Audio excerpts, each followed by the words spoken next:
Ano pa kaya mga dapat gawin ng administrasyon sa halip na makipag-away sa pangalawang Pangulo? Kalito. Una-una po, nakasalang na yung impeachment sa Senado. Hindi naman po yung pwedeng i-atras na. So, for the next several months, ang drama, political drama, ay nandoon nakatuon sa Senado, doon po sa impeachment trial. Pero sabi yung balita, di ba, ang balita kahapon, ang salita ni Yusek Claire Castro, hindi naman daw sinusulong ni Pangulong Bongbong yun. Lahat naman ang sinabi nun, kabaliktaran.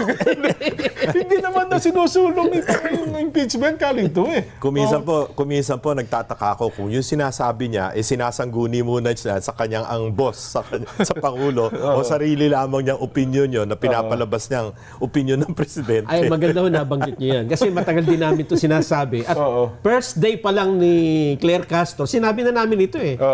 Na hindi maganda na ang tagapagsalita ng Malacanang naging parang attack dog. Diba? Parang kasing bumaba yung level eh.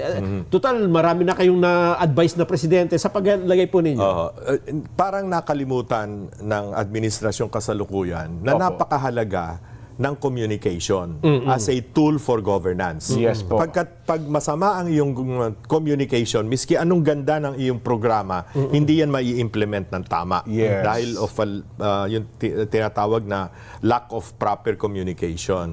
Kaya po ako yung nagtatakan. Unang-una, kilala ko rin naman po yung iba dyan. Sa loob ng wala pang 3 taon, naka-4 na press secretary. Ayun nga. Yes po, tama. Tapos ang alam ko po, hindi naman designated na officially presidential spokesperson si Yusek Claire Castro. Press officer. Parang pinresinta niya sarili dahil araw-araw nasa press conference, no?